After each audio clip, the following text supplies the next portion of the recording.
السلام علیکم ناظرین، اس وقت جب میں یہ ویڈیو آپ کے سامنے پیش کر رہا ہوں، عمران خان صاحب کا کل کیس سائفر کا جو ہے وہ اڈیالہ جیل کے اندر وہ سنا گیا ہے، اور اس حوالے سے بہت سی باتیں کی جا رہی ہیں۔ میں سمجھتا ہوں کہ یہ بہت اہمیت کا حامل ہے کہ ایک سابق وزیر اعظم کو فیئر ٹرائل جو ہے وہ مہیا کیا جائے، کیونکہ ظاہری بات ہے جو اس قسم کے حساس نوعیت کے کیسز ہیں اور جس انداز میں اس کیس کو چلایا جا رہا ہے وہ عوام کے ذہنوں میں بہت سے شکوک و شبہات کو جنم دے سکتا ہے اور دے بھی رہا ہے۔ یعنی اس کیس کی تفصیلات جو ہیں اگر عوام کے سامنے نہیں آئیں گی، میڈیا میں رپورٹ نہیں ہوں گی، وکلاء کو جو ضروری دستاویزات ہیں وہ مہیا نہیں کی جائیں گی، تو یہ کیسے میک شور کیا جا سکے گا کہ واقعی میں حقیقی طور پر انصاف کیا گیا ہے اور جس فرد پر الزام لگایا گیا ہے وہ اس جرم میں ملوث تھا بھی یا نہیں۔ تو میں سمجھتا ہوں کہ اس سے پہلے جتنے بھی ٹرائلز ہوئے ہیں ان کے اوپر عدالتی فیصلوں کے اوپر انگلیاں اسی لیے اٹھائی گئی ہیں، لوگ عوام اسی لیے مطمئن نہیں ہوتے کیونکہ سیاستدانوں کا احتساب، سیاستدانوں کے ٹرائلز، سیاستدانوں کے جو مقدمات ہیں وہ ذوالفقار علی بھٹو سے لے کر کے بعد ازاں نواز شریف تک اور پھر اب عمران خان تک، وہ ہمیشہ اتنے مشکوک انداز میں چلائے جاتے ہیں کہ جس سے کبھی بھی کم از کم انصاف ہوتا نظر نہیں آتا، بلکہ ایک انتقام کی کیفیت نظر آتی ہے ریاست کی طرف سے۔ اس سے پہلے ہم دیکھ چکے ہیں کہ جب ایک سابق وزیر اعظم نواز شریف صاحب کو اقتدار سے نکالا گیا ایک عدالتی فیصلے کے ذریعے، تو اس کے بعد ان کی مقبولیت میں اضافہ ہوا، اور بعد ازاں جب ان کو جیل ہوئی پھر وہ ملک سے باہر چلے گئے ایک اور متنازع طریقے سے، اور اب وہ جب واپس آ رہے ہیں تو ایک طرح سے مظلوم بن کر واپس آ رہے ہیں۔ تو میں نہیں سمجھتا کہ اگر انصاف حقیقی طور پہ کیا جائے، اگر عدالتیں شفاف طریقہ کار کے تحت، فیئر ٹرائل کے تحت ملزمان کا خاص طور پہ جو سیاسی لیڈران ہیں وزیر اعظم کے قد کاٹ کے، اگر ان کو انصاف دیا جائے اور واقعی میں ان کو حقیقی کرپشن پر سزا دی جائے، تو میرا نہیں خیال کہ کوئی اس طرح ہیرو بن سکتا ہے۔ اگر عمران خان صاحب کے ہی کیس کو ہم لے لیں اور یہ سمجھیں کہ سائفر کا جو ایک انہوں نے قانون جو ہے اس کی خلاف ورزی کی، سیکرٹ ایکٹ کی خلاف ورزی کی، جس کی سزا بہت سنگین ہے، 14 سال ہے، تو جب اتنی سنگین سزا کا مقدمہ آپ سن رہے ہیں تو میرا خیال میں اس کے لیے ایکسٹراڈنری میئرز لینے کی ضرورت ہے، اس کی جو شفافیت ہے اس کو یقینی بنانے کی ضرورت ہے تاکہ ملزم کو پورا پورا حق دفاع مل سکے۔ یہ نہ ہو کہ آپ اس کو ایک سزا دیں اور بعد میں وہ سزا اپنے آپ میں ہی مشکوک بن جائے۔ اس سے پہلے ہم نے دیکھا ہے کہ جب جس طریقے سے ان کو توشہ خانہ کیس کے اندر کنوکٹ کیا گیا ہے اور جتنی عجلت میں اور جلد بازی میں وہ سزا سنائی گئی ہے، تو وہ اپنے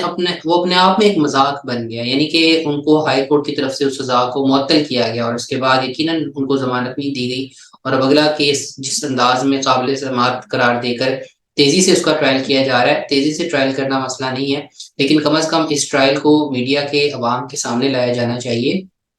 تاکہ پتہ ہو کہ کیا ثبوت پیش کیے گئے ہیں، ان ثبوتوں پر کس طرح کی جرا ہوئی ہے، عدالت کے اندر کیا سوالات اٹھائے گئے ہیں، وکیل صفائی نے کیا جوابات دیے ہیں، تاکہ دودھ کا دودھ پانی کا پانی ہو۔ اگر انہوں نے جرم کیا ہے تو ریاست کو اس کو چھپانے کی کیا ضرورت ہے؟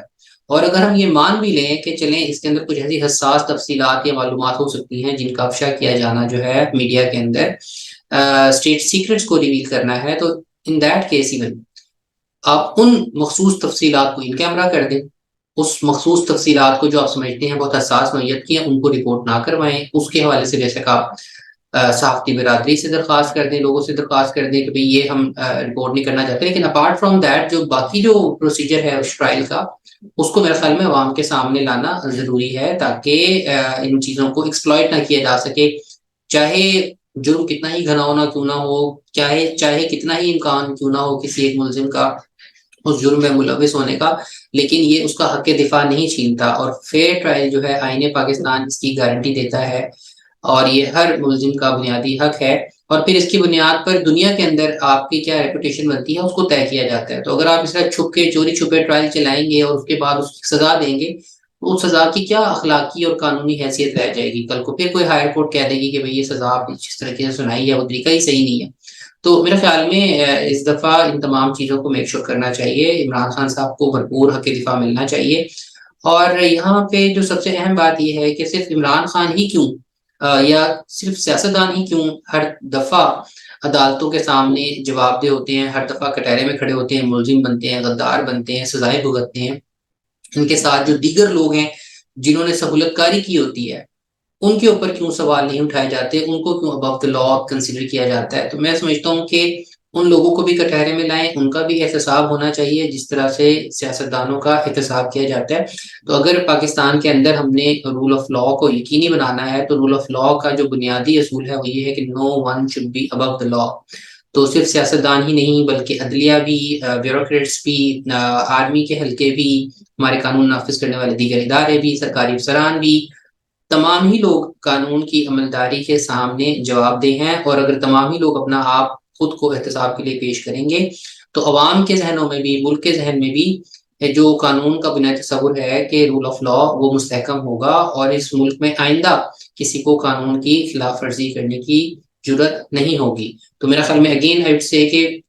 اسرائیل کو متنازع نہ بنائیں۔ اگر آپ سمجھتے ہیں کہ عمران خان صاحب نے غلطی کی ہے، انہوں نے جرم کا ارتکاب کیا ہے، تو اس کو چھپانے کی ضرورت نہیں ہے بلکہ میڈیا کے سامنے لے کر آئیں۔ اور خاص طور پہ جب ہم دیکھ رہے ہیں کہ چیف جسٹس پاکستان جناب قاضی فائز عیسی صاحب جو ہیں وہ اپنی سپریم کورٹ کی جو پروسیڈنگز ہیں ان کو وہ لائیو اگر نشر کروا رہی ہیں اور وہ ٹرانسپیرنسی کو میک شور کر رہے ہیں، تو پھر آپ کو کس چیز کا ڈر ہے؟ میرے خیال میں آپ کو بھی آگے بڑھ کر کے اس کو